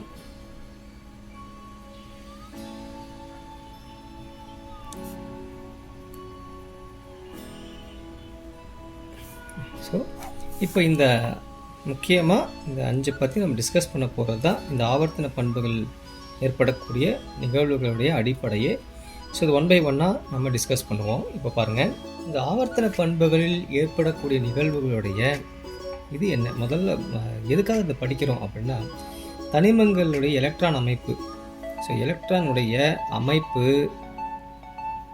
சீராக நிகழக்கூடிய ஒரு இயல் மற்றும் வேதியியல் பண்புகள், இதெல்லாம் வந்து எக்ஸ்பிளைன் பண்ணுறதை விளக்குவதற்கு வந்து இந்த ஆவர்த்தன பண்புகானது நமக்கு ரொம்ப உதவிகரமாக இருக்கும். சரிங்களா? அதான் எலக்ட்ரான் அமைப்பு, அதனுடைய இயல்பு என்ன, அதே போல் அதனுடைய பண்புகள், இதை பற்றி தெரிஞ்சுக்கிறதுக்கு இது யூஸ்ஃபுல்லாக இருக்கும். அந்த தனிம வரிசை அட்டவணை இருக்கு இல்லைங்களா, அந்த பீரியாடிக் டேபிள், அதில் வந்து தனிமங்களுடைய பண்புகளை வந்து ஒரு குறிப்பிட்ட ஒரு சீரான இடைவெளிக்கு பிறகு மீண்டும் ஒரே மாதிரியாக இருக்கக்கூடிய நிகழ்வு வந்து இந்த ஆவர்த்தன பண்பு அப்படின்னு நம்ம சொல்கிறோம். ஒரு குறிப்பிட்ட அளவு, அது இப்போ என்னென்னா, இப்போது இந்த தொடரில் இந்த தொகுதியில் எப்படி வந்து ஒரு தனிமத்துடைய பண்பானது அமைஞ்சிருக்கு, அப்போது ஒவ்வொரு தொகுதிக்கும் ஒவ்வொரு வரிசைக்கும் இருக்கக்கூடிய அந்த சீரான இடைவெளிக்கு பிறகு அதனுடைய பண்புகள் மீண்டும் ஒரே மாதிரியான பண்புகள் வருவதற்கான அல்லது நிகழ்வதற்கான ஒரு முக்கியமான குறிப்பு தான் வந்து இந்த ஆவர்த்தன பண்பு அப்படின்னு நாம் சொல்கிறோம். சரி, ஆவர்த்தன பண்புகள் அப்படின்னு சொன்னால் இந்த அணு அமைப்பானது அல்லது அணுக்களுடைய பண்புகள், இந்த தனிமங்களுடைய பண்புகளானது இந்த அணு ஆரம், அயனி ஆரம், அயனியாக்கும் ஆற்றல், எலக்ட்ரான் கவர்த்தன்மை, எலக்ட்ரான் நாட்டம் ஆகியவை இந்த தொகுதியிலையும் தொடர்லையும் எவ்வாறு மாறுபடுகிறது, எந்த மாதிரிலாம் மாறுது, அதனுடைய பொது பண்புகள் எப்படி வந்து தொகுதியிலையும் வரிசையிலையும் இருக்கிறது அப்படிங்கிறதான ஒரு முக்கியமான ஒரு தகவலை கொடுக்கக்கூடியது தான் இந்த ஆவர்த்தன பண்புகளுடைய நிகழ்வுகள் அப்படின்னு சொல்லக்கூடிய டாபிக். ஸோ இது 1 by 1 நம்ம பார்ப்போம். ஃபஸ்ட்டு வந்து அணு ஆரம். அணு ஆரம் அப்படிங்கிறது என்ன அப்படின்னா, ஒரு அணுவில் இருக்கக்கூடிய அணுவின் மையம் இருக்கு இல்லைங்களா, உட்கரு, அந்த அணுவினுடைய கருவின் மையத்திற்கும் இப்போ இது வந்து எலக்ட்ரான் அமைப்பு சரிங்களா, வட்டப்பாதை. இதில் வந்து இதுதான் வந்து உட்கரு சரிங்களா. இந்த உட்கருக்கும் இப்போ இங்கே எலக்ட்ரான் இருக்கும் சரிங்களா. இப்போது இது உட்கரு, இது எலக்ட்ரான். எலக்ட்ரான் வந்து இப்படி என்ன பண்ணிகிட்ருக்கோன்னா அந்த அணு எலக்ட்ரான் அமைப்பானது இந்த ஆர்பிட்டால்களில் அது சுற்றிக்கிட்டே தான் இருக்கும் சரிங்களா. இப்போது ஒரு அணுவினுடைய ஆரமானது எப்படி இருக்குன்னா அதன் அணுக்கருவிற்கும் சரிங்களா, அதாவது மையம் சென்டர் பாயிண்ட், இதில் வந்து இணைதிறன் எலக்ட்ரான் அப்படின்னு என்னது, வெளிக்கூட்டில் இருக்கக்கூடிய எலக்ட்ரான் தான் இணைதிறன் எலக்ட்ரான் அப்படின்னு சொல்லுவோம். இதுக்கும் இடைப்பட்ட தொலைவு அல்லது தூரம் சரிங்களா, இதுதான் இந்த அணு ஆரம் அப்படின்னு சொல்கிறது சரிங்களா. இதுக்கு நாம் எக்ஸ்பிளனேஷன் கொடுக்கணும், எப்படி சொல்லணும் அப்படின்னா ஒரு தனித்த அணுவின் ஆரத்தை அப்படி தான் வரையறுக்கப்படக்கூடிய விஷயங்களானது ஒரு தனித்த அணுவின் ஆரத்தை நேரடியாக நம்மளால் அளவிட முடியாது சரிங்களா. அப்போது இந்த மந்த வாயுக்கள் இருக்கு இல்லைங்களா, அதை தவிர இப்போ வழக்கமான அணு ஆரம் அப்படிங்கிறது வந்து இப்போ அணு ஆரம் அதுக்கு தொடர்பு இருக்கக்கூடிய அணுக்களுக்கு 2 அணுக்கள் இருக்குன்னு வச்சுக்கலாம், அதுக்குள்ள பிணைப்புத்தன்மை, அணுக்களுக்கு இடையே இருக்கக்கூடிய பிணைப்புத்தன்மையை வைத்தும் நம்ம வந்து சொல்லுவோம். இப்போ வந்து 2 இது ஒரு தனிமம் இருக்குது, இது ஒரு தனிமம் இருக்குது, இது ரெண்டும் ஒரு பாண்டிங் ஃபார்ம் ஆகுது அப்படின்னு சொன்னால் இதனுடைய எலக்ட்ரானும் இதன் எலக்ட்ரானும், அப்போது இது எந்த எலக்ட்ரான் இங்கே நடக்கும் அப்படின்னா இணைதிறன் எலக்ட்ரான்கள் மூலமாகத்தான் இந்த பிணைப்பானது ஏற்படும். இது எலக்ட்ரானும் வந்து பகிர்ந்துக்குது. அப்போ என்ன ஆகும், இங்கே ஒரு சகப்பிணைப்பு உருவாகும் சரிங்களா. அப்போ அதுக்கு என்ன பேர் அப்படின்னா சகப்பிணைப்பு ஆரம். அது எப்படி உருவாகிருக்கும், அப்போ இது இந்த எலக்ட்ரானுக்கு இந்த எலக்ட்ரான்னா இந்த எலக்ட்ரானுடைய டிஸ்டன்ஸ் வந்து எங்கேருந்து வருது, இந்த மையத்திலேருந்து வருது. அப்போது மையத்திலிருந்து இணைதிறன் எலக்ட்ரான்களுக்கு இடைப்பட்ட தூரம் தான் அணு ஆரம் அப்படின்னு நம்ம சொல்கிறோம் சரிங்களா. இப்போது இதுக்கு நான் தொடர்பு இருக்கக்கூடியதை ஒரு எக்ஸ்ப்ளனேஷன் கொடுத்துட்ருக்கேன்.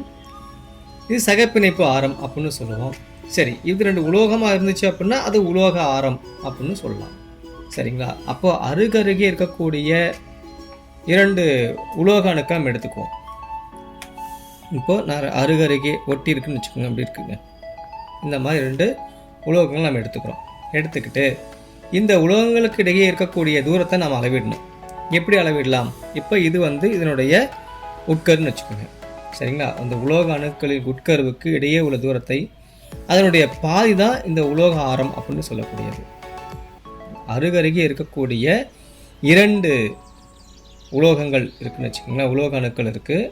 அதன் உட்கருகளுக்கு இந்த உட்கருவுக்கும் இடையே இருக்கக்கூடிய தொலைவு சரிங்களா, அதனுடைய தொலைவு தான் நம்ம வந்து அணு ஆரம் அப்படின்னு சொல்கிறோம். இன்னும் சொல்லணும்னா இதனுடைய பாதி தான் அணு ஆரம்னு சொல்லுவோம்.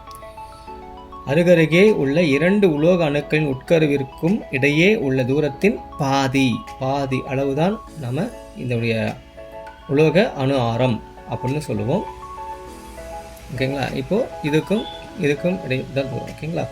இப்போ பார்த்தீங்கன்னா இதில் இந்த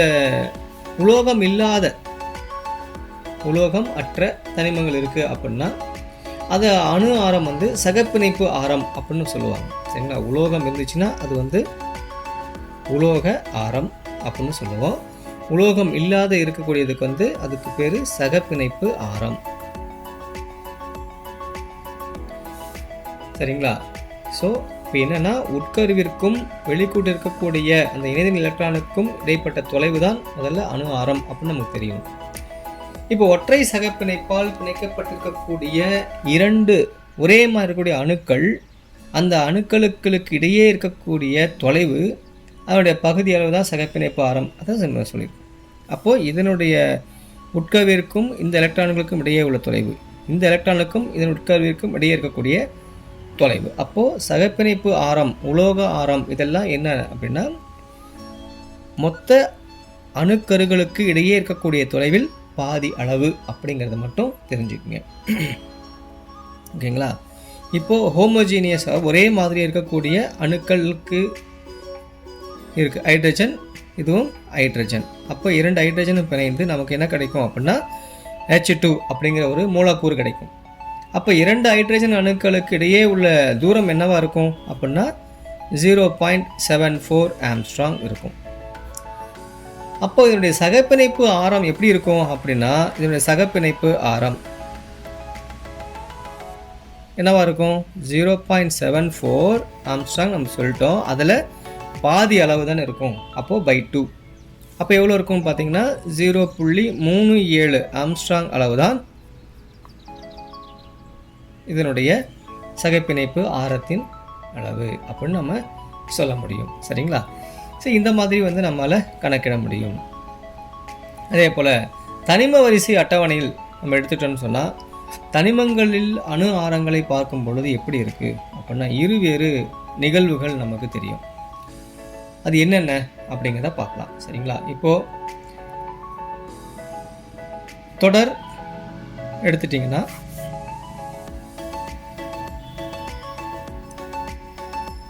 அதில்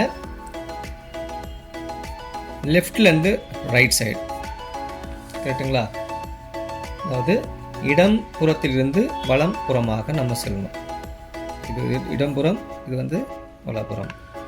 இப்படி செல்லும் பொழுது ஒரு தொடரில் இடப்புறத்திலிருந்து வலப்புறமாக செல்லும் பொழுது தனிமங்களுடைய அணு ஆரமானது என்ன ஆகும் அப்படின்னா குறையும்.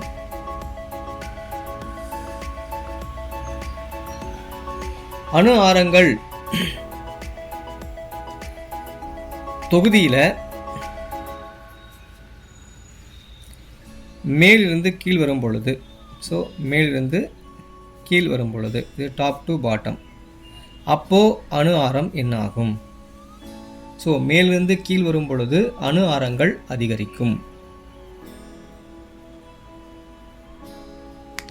சரிங்களா? ஸோ அப்போது இது என்ன, ஏன் இதோட காரணம் என்ன? தொகுதியிலிருந்து மேலிருந்து கீழாக இறங்கும் பொழுது இந்த வெளிக்கூட்டு எண்ணானது அதிகரிக்கும்.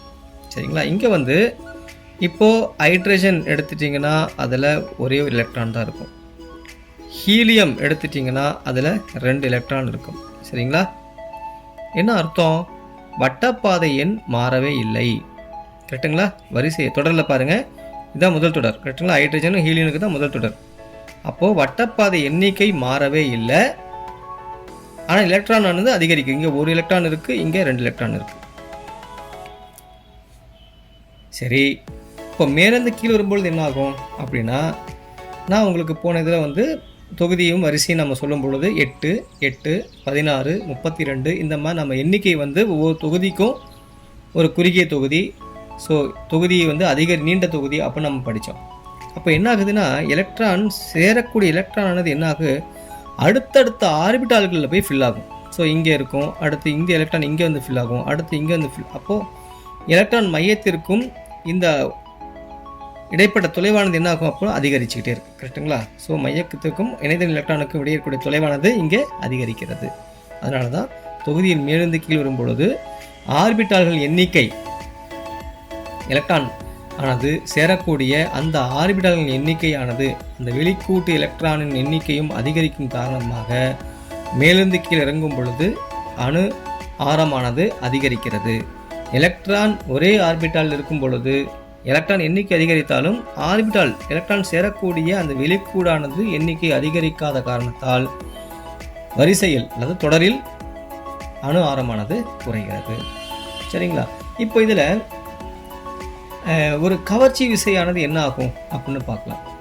இப்போ வெளிக்கூட்டுக்கும் ஆற்றல் மட்டத்திற்கும் அணுக்கருவிற்கும் இடைப்பட்ட தூரமானது என்ன ஆகும், இப்போது அதிகரிச்சிடும். இப்போ இங்கே பார்த்தீங்கன்னா இந்த வெளிக்கூட்டு எலக்ட்ரான் இருக்கு இல்லைங்களா, அதுக்கும் இந்த உட்கருவுக்கும் இதனுடைய தொலைவு அதிகமாகும் பொழுது கவர்ச்சி விசையானது என்ன ஆகுது, குறையுது. உருவளவு அதிகரிக்கும் பொழுது கவர்ச்சி விசை குறையும், ஆனால் இங்கு கவர்ச்சி விசை குறையாது. இது 2 தான் முக்கியம். இதில் கவர்ச்சி விசையானது அதிகரிக்கும்னு சொல்லிட்டோம். இந்த எலக்ட்ரான் கவர்ச்சி விசை அதிகரிக்கும் பொழுது உட்கருவிற்கும் எலக்ட்ரானுக்கும் இடையே இருக்கக்கூடிய கவர்ச்சி விசை அதிகரிக்கும் பொழுது புரோட்டான் எண்ணிக்கையும் அதிகரிக்கும். அதனால் என்ன ஆகும்னு பார்த்தீங்கன்னா இதனுடைய உருவளவு குறைவாக இருக்கும். ஒன்று, இப்போது எக்ஸாம்பிள் நான் லித்தியம் எடுத்துக்கிறேன். லித்தியத்துக்கு பார்த்தீங்கன்னா 3 புரோட்டான் இருக்குங்க, 3+ சரிங்களா, 3 புரோட்டான் இருக்குது. அப்போ 3 எலக்ட்ரான் இருக்கும், ரைட்டுங்களா? அப்போது இதில் 2 எலக்ட்ரான் இருக்கும். இந்த அவுட்டர் மோஸ்ட்டில் வந்து 1 எலக்ட்ரான் இருக்கும்.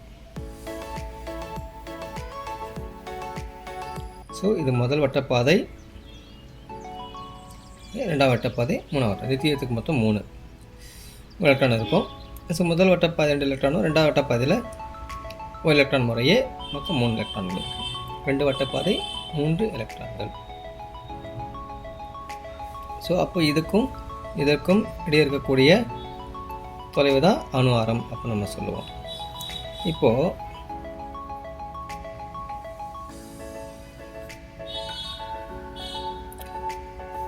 நான் போரான் எடுத்துக்கிறேன்.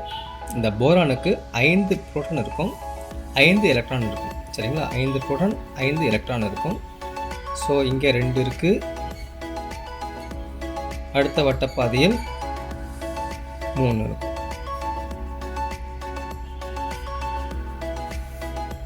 சரிங்களா?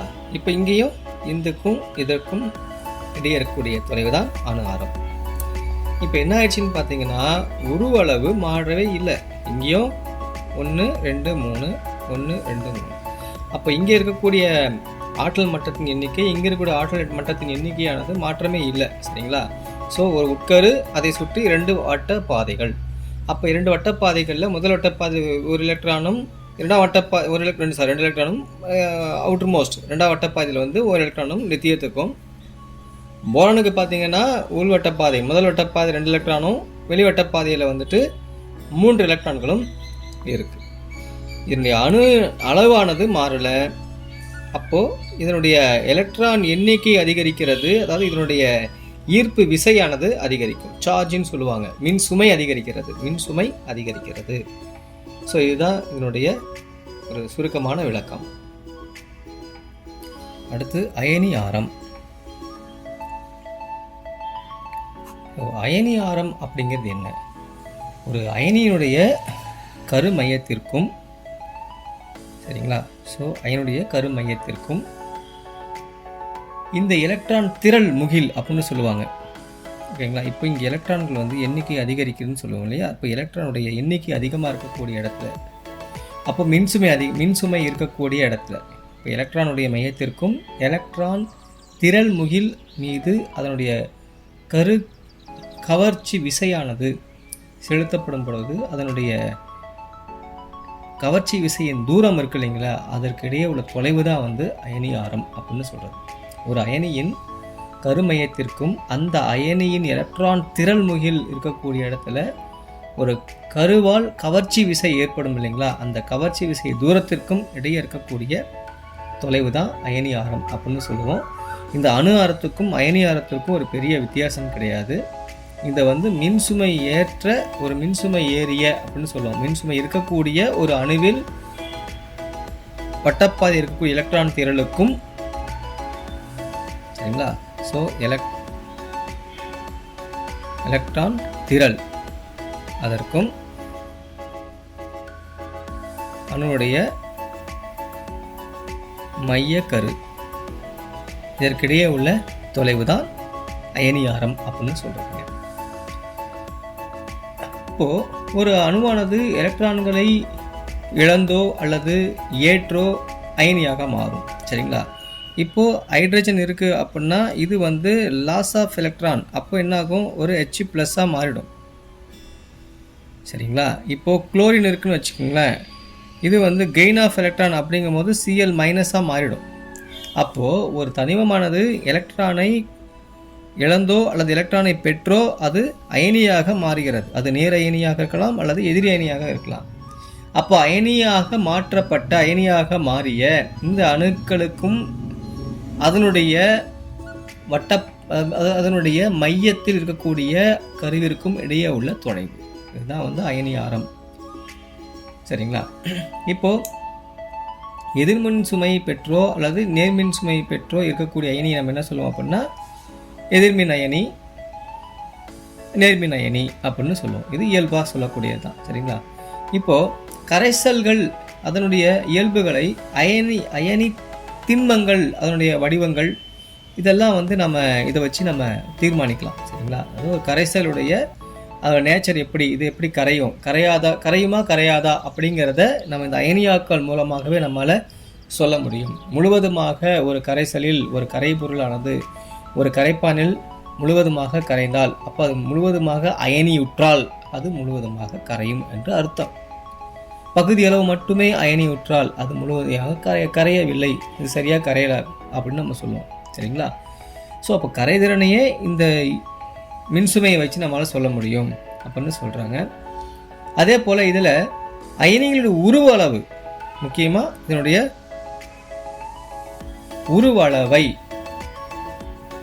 இதில் நம்ம தீர்மானிக்க. அயனிகள் உருவளவும் இதில் ரொம்ப முக்கியமான ஒரு பங்கு இருக்குது. அதாவது நேர்மின் அயனியானது அதனுடைய தொடர்பு இருக்கக்கூடிய அணுவை விட உருவளவில் சிறியதாகவும், இந்த எதிர்மின் அயனி இருக்கு இல்லைங்களா, அது தொடர்புடைய அணுவை விட உருவளவு பெரிதாகவும் காணப்படும். இது ரொம்ப முக்கியம். சரிங்களா? அப்போ நேர்மின் அயனி எப்படி இருக்குது பாருங்கள், உருவளவு சிறிதாக இருக்குது. ஹைட்ரஜன் வந்து சின்னதாக இருக்கும். இங்கே கம்பேர் பண்ணுவோம். இப்போ குளோரின் எடுத்துட்டிங்கன்னா இதன் உருவளவு வந்து ஹைட்ரஜனை விட பெருசு. அப்போது எதிர் அயனியானது உருவளவில் பெரிதாகவும், இந்த ஹைட்ரஜன் இது போல் ஒரு நேர்மின் அயனி இருக்கக்கூடியது வந்து உருவளவு குறைவாகவும் இருக்கும். ஃபார் எக்ஸாம்பிள் இப்போ பாருங்கள், இப்போ நேர்மின் சுமை அதிகரிக்கும் பொழுது நேர்மின் அயனி உருவளவு குறையும் அப்படின்னு சொல்லிட்டோம். இப்போது பாசிட்டிவ் இந்த நேர்மின் இந்த சுமையானது அதிகமாகுதுன்னு வச்சுக்கோமே. ஸோ அதிகரிக்கும் பொழுது என்ன ஆகும் அப்படின்னா, இந்த நேர் அயனுடைய உருவளவு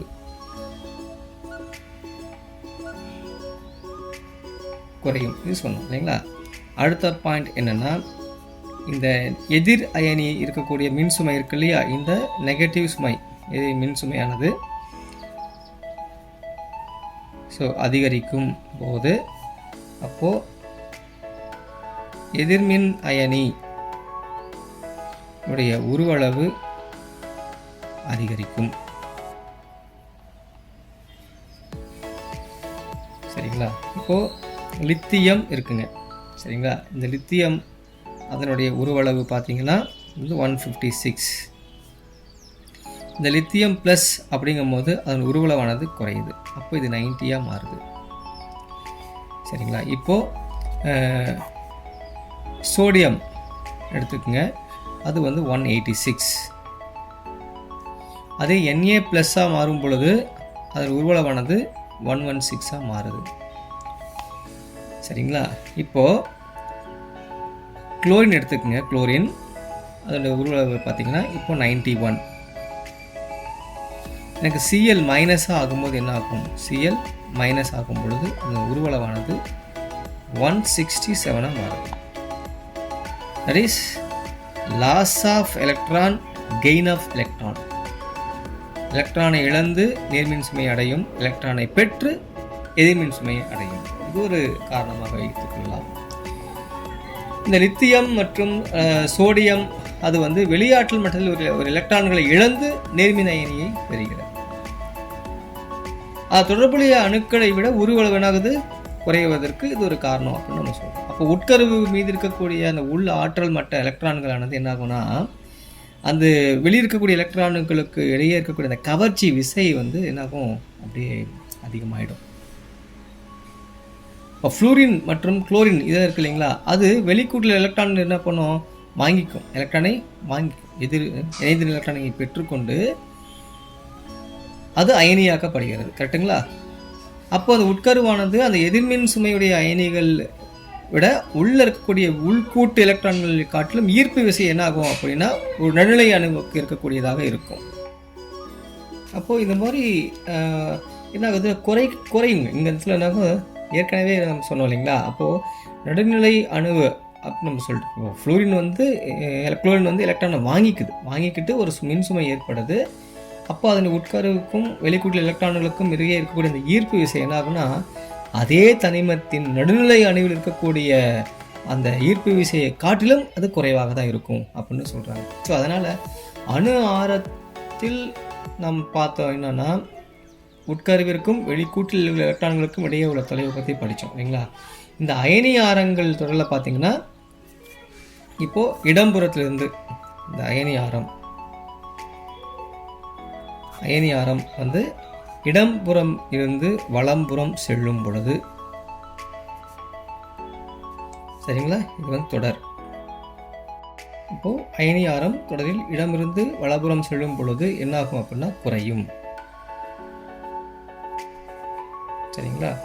அப்போது என்னாகும், ஏன் குறையுது அப்படின்னா, ஏன்னா இது எலக்ட்ரான் ஆனது என்ன ஆகும் அப்படின்னா, இந்த தொடரில் வந்து இடமிருந்து வலமாக போகும் பொழுது எலக்ட்ரான் இழக்கப்படுவதன் காரணமாக அல்லது பெறுவதன் காரணமாக அதனுடைய உருவளவில் சில மாற்றங்கள் ஏற்படும். ஈர்ப்பு விசையானது அதிலையும் சில மாற்றங்கள் ஏற்படுகிறது. ஸோ அதன் காரணமாக என்ன ஆகும்னா இந்த அயனி ஆரமானது குறைகிறது. ஓகேங்களா? ஸோ எலக்ட்ரான்கள் சேரக்கூடியதும் அல்லது எலக்ட்ரான் இழக்கக்கூடியதும் அணு மையத்திற்கும் எந்த ஒரு இதுவும் கிடையாது. ஸோ தூரம் வந்து அதிகரிக்க வாய்ப்பு கிடையாது. அப்போது ஆற்றல் மட்டத்தின் எண்ணிக்கை இங்கே அதிகரிப்பதும் கிடையாது. அப்போது ஆட்டோமேட்டிக்காக என்ன ஆகும்னா அது வந்து குறையும். ஒரு தொகுதியில் மேலிருந்து கீழ் வரும் பொழுது இந்த அணு ஆரமானது என்ன ஆகும் அப்படின்னா அதிகரிக்கும். ஏன்னா எலக்ட்ரான் எண்ணிக்கை அதிகரிக்கும் பொழுது அணுக்கருவிற்கும் வெளிக்கூட்டில் எலக்ட்ரானுக்கும் இடையே இருக்கக்கூடிய அந்த கவர்ச்சி விசை குறையும். அப்போ கவர்ச்சி விசை குறையும் பொழுது மிக எளிமையாக அயனி அடைவதற்கான வாய்ப்புகள் இங்கே அதிகமாக இருக்குது. ஸோ அப்போ ஆட்டோமேட்டிக்காக இந்த அயனிகளில் எலக்ட்ரான்கள் வந்து பகிரப்படுவது, எலக்ட்ரான்களானது டிரான்ஸ்ஃபர் ஆகிறது எல்லாமே நடக்கும். அப்போ நடக்கும் பொழுது அதனுடைய உட்கருவிற்கும் வெளிக்கூட்டு எலக்ட்ரான்களுக்கும் இடையே இருக்க தூரமும் அதிகரிக்கும். ஸோ இதுதான் அணு ஆரம் மற்றும் அயனி ஆரம். அடுத்தது பார்த்திங்கன்னா அயனியாக்கும் ஆற்றல்.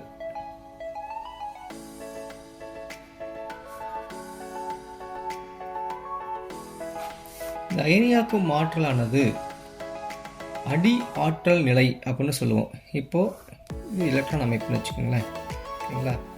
இது வந்து கிடைமட்டம், இங்கிலீஷில் கிரவுண்ட் ஸ்டேட் அப்படின்னு சொல்லுவாங்க. இது வந்து கிளர்வு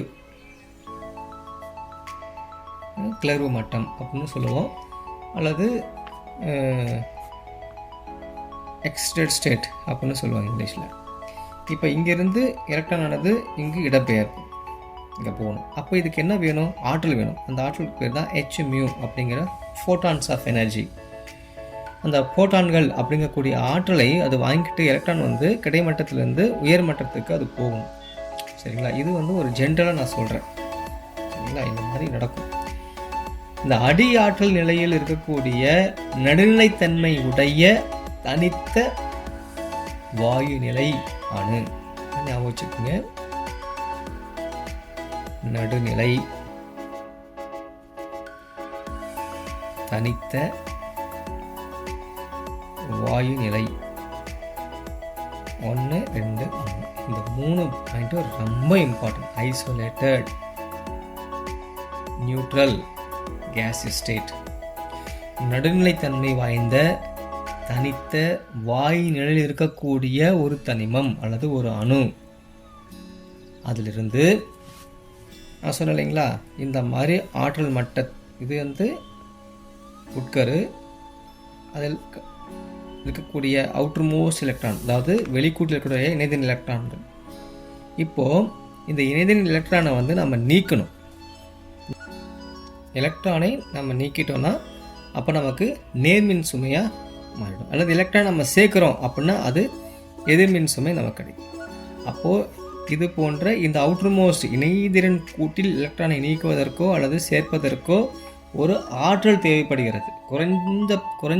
ரொம்ப குறைஞ்சபட்ச ஆற்றல், ஒரு குறைந்தபட்ச ஆற்றலானது தேவைப்படுகிறது. இது ஆற்றலுக்கு பேர் தான் அயனியாக்கும் ஆற்றல் அப்படின்னு நம்ம சொல்கிறோம். சரிங்களா? இதை வந்து அயனியாக்கும் என்தால்பி அப்படின்னு சொல்லுவாங்க. அயனியாக்கும் ஆற்றல் அல்லது அயனி ஆக்கும் என்தால்பி, சரி, இப்படியும் நம்ம சொல்ல முடியும். இது வந்து அயனியாக்கும் ஆற்றல் அல்லது அயனியாக்கும் என்தால்பி அப்படின்னு சொல்லுவோம்.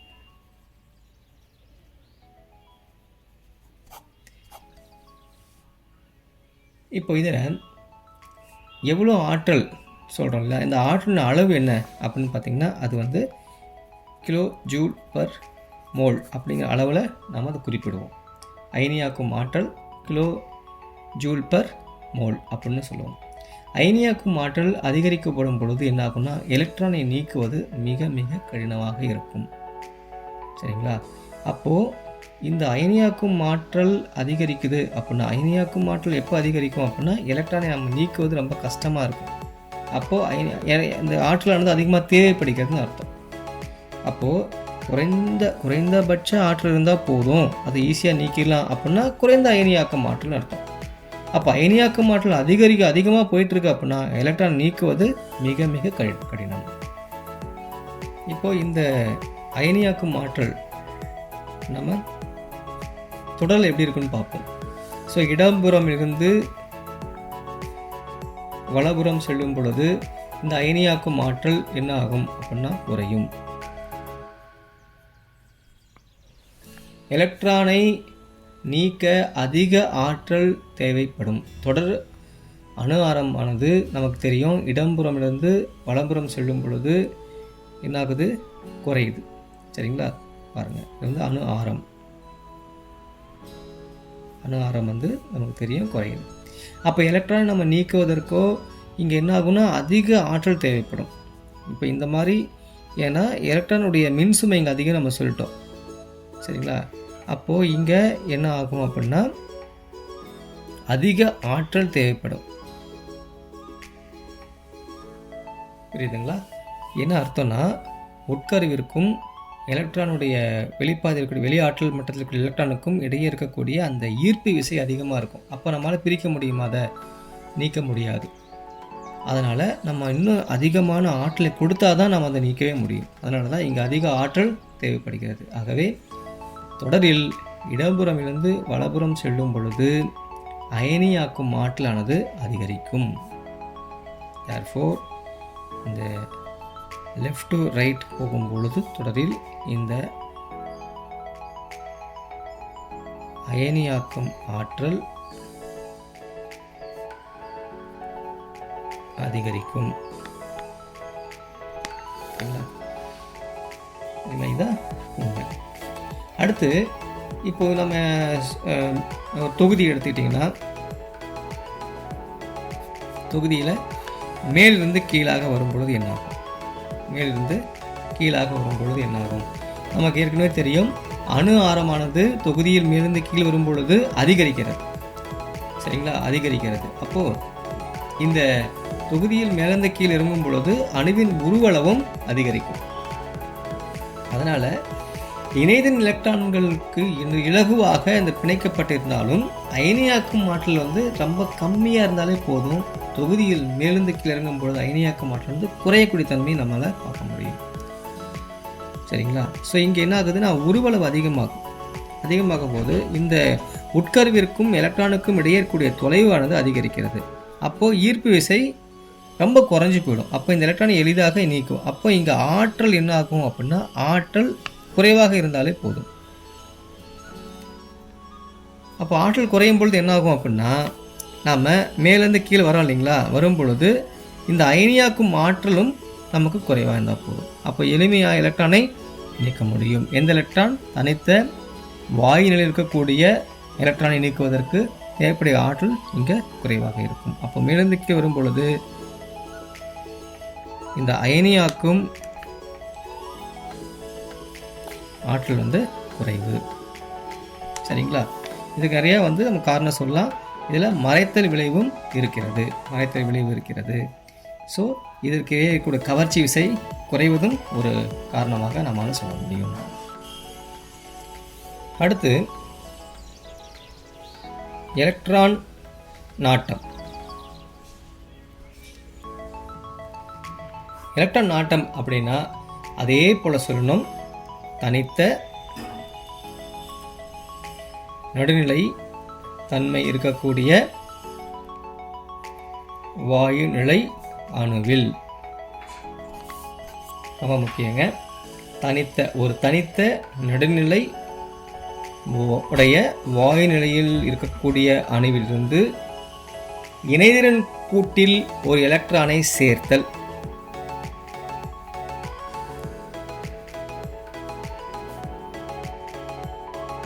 கூட்டில் ஒரு எலக்ட்ரானை சேர்த்தல். அப்போது அதுக்கு ஒரு எதிர்மின் சுமை வந்து நமக்கு கிடைக்கும். எலக்ட்ரானை சேர்த்தோம்னா எதிர்மின் சுமை கிடைக்கும். கரெக்டுங்களா? அப்போது எதிர்மின் அயனி நமக்கு கிடைக்குது இல்லைங்களா, அப்போது எதிர்மின் கிடைச்சிருச்சு, எலக்ட்ரானை வாங்கிக்கிச்சுன்னு அர்த்தம். எதிர்மின் சுமையுடைய அயனியை அங்கு உருவாக்கும் பொழுது அப்போ என்ன ஆகுனா ஆற்றலானது வெளிப்படும். அந்த ஆற்றல் எலக்ட்ரான் நாட்டம் அப்படின்னு சொல்கிறோம். சரிங்களா? ஸோ அயனியாக்கும் ஆற்றலை போல தான் இந்த எலக்ட்ரான் நாட்டம். ஆனால் தொடரில் இப்போ இங்கே இடப்புறமிலிருந்து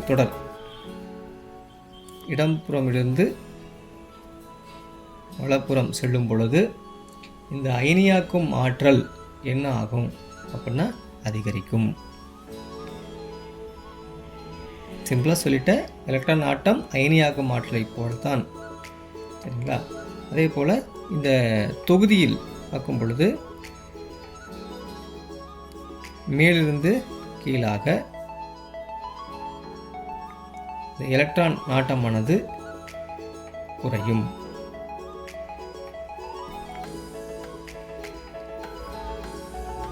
இதனுடைய அலகு கிலோ ஜூல் பர் மோல் என்ற அலகால் குறிப்பிடப்படுகிறது.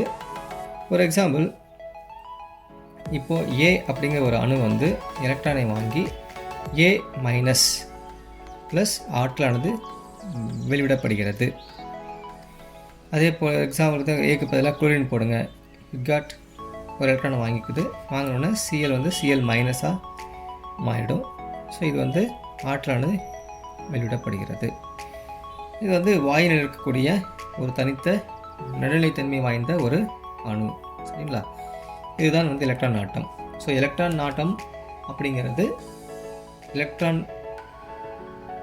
எலக்ட்ரானை அணு இணைக்கூட்டு எலக்ட்ரானை சேர்க்கக்கூடியது தான்.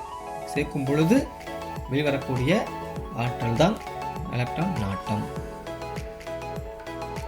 இப்போ இதில் ஒரு சின்ன இன்ஃபர்மேஷன் என்ன அப்படின்னா, இந்த 18வது தொகுதி இருக்குது இல்லைங்களா,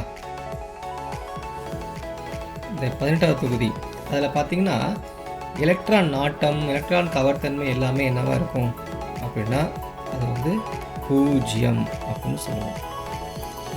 ஏன் 0 சொல்கிறோம் அப்படின்னா அதில் இந்த எஸ் ஆர்பிட்டால் பி ஆர்பிட்டால் எல்லாமே என்ன ஆகும் அப்படின்னா எல்லாமே ஃபுல்லாக இருக்கும். முழுவதுமாக நிரப்பப்பட்ட தொகுதி. அதனால் மந்த வாயுக்கள்னு சொல்லுவோம். ஸோ இதில் வந்து 0 எலக்ட்ரான் நாட்டம் மதிப்பை பெற்றிருக்கும். அடுத்தது வந்து எலக்ட்ரான் கவர்த்தன்மை.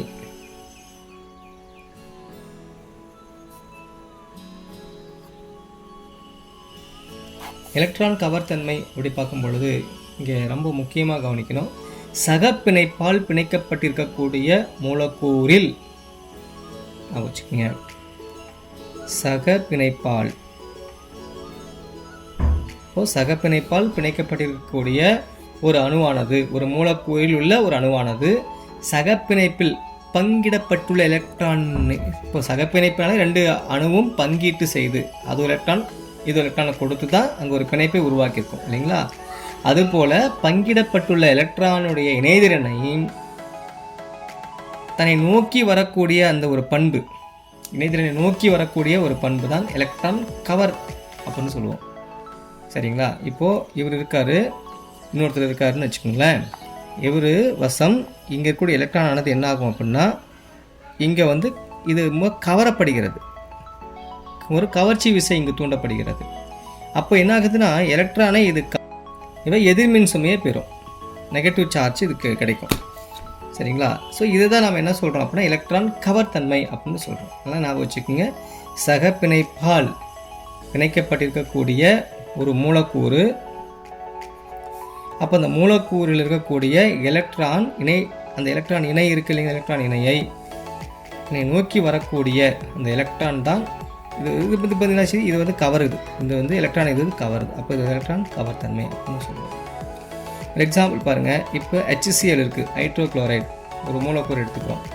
இதில் ஹைட்ரஜன் குளோரின் 2 அணுக்கள் ஒரு எலக்ட்ரானை வந்து பங்கிட்டு ஒரு சகப்பிணைப்பை உருவாக்கியிருக்கும். சரிங்களா? இப்போது HCl இப்படி தான் உருவாகிருக்கும். ஸோ இது எலக்ட்ரான் கொடுத்துருக்கோம், இது எலக்ட்ரான் கொடுத்துருக்கோம், இது ரெண்டும் பகிரப்பட்டிருக்கும். அப்போ இங்கே ஒரு பிணைப்பு உருவாக்கியிருக்கு. இதில் குளோரின் அணுவிற்கு எலக்ட்ரான் கவர்த்தன்மை வந்து அதிகம்.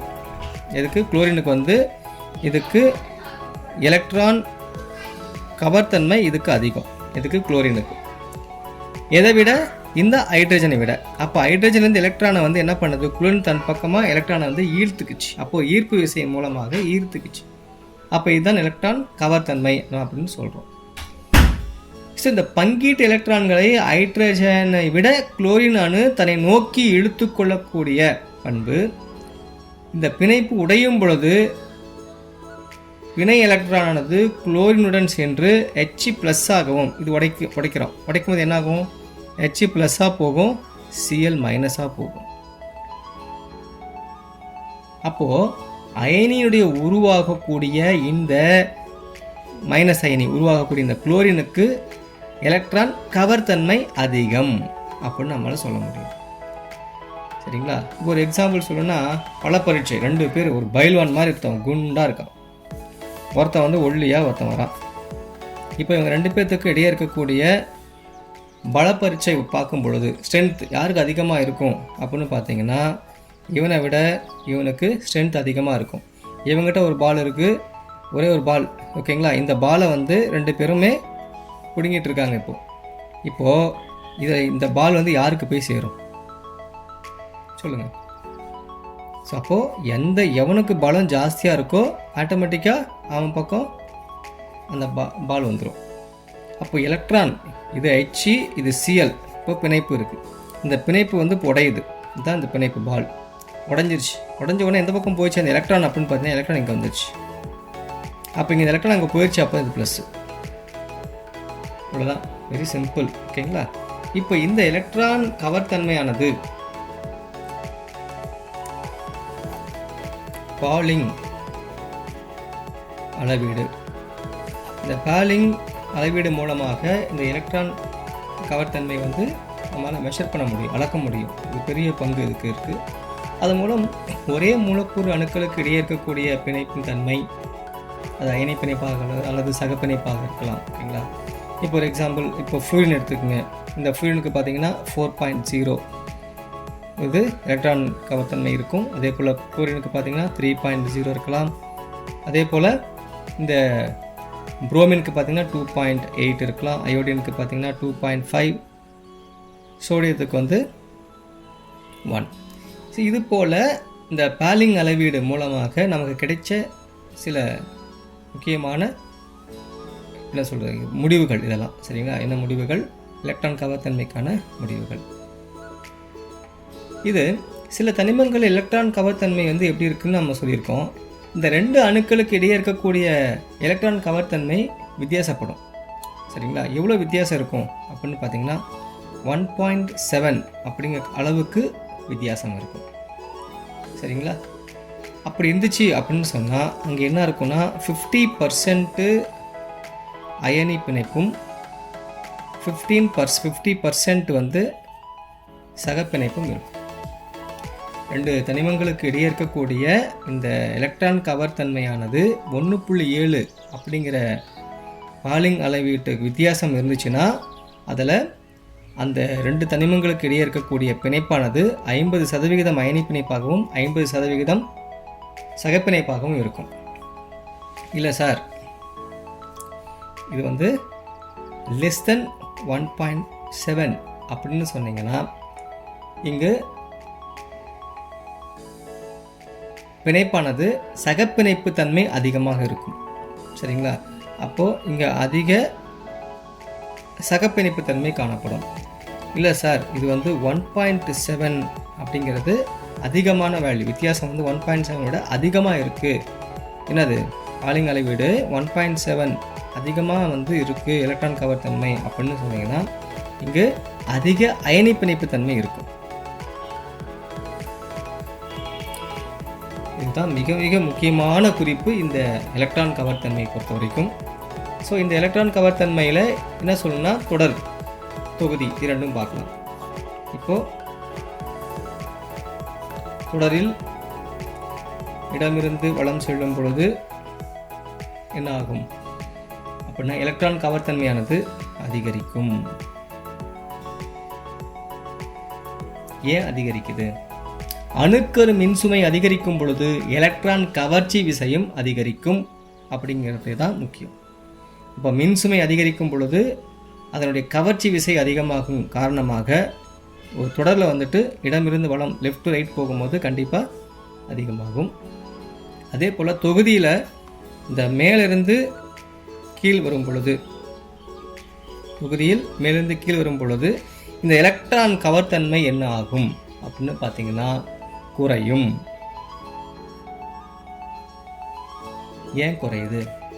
ஆற்றல் மட்டத்தின் எண்ணிக்கை அதிகரிக்கப்படும் பொழுது, ஆற்றல் மட்டத்தின் எண்ணிக்கை அதிகரிக்கப்படும் பொழுது ஆட்டோமேட்டிக்காக குறைஞ்சிரும்.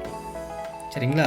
அப்போ எலக்ட்ரான் கவர்த்தன்மை வந்து என்ன ஆகும்? எலக்ட்ரான் வந்து ஈஸியாக நீக்கப்படுமே தவிர எலக்ட்ரானை ஈர்க்கப்பட முடியாது. அதுதான் காரணம். ஓகேங்களா? ஸோ இதெல்லாம் மிக மிக முக்கியமான ஒரு காரணங்கள்.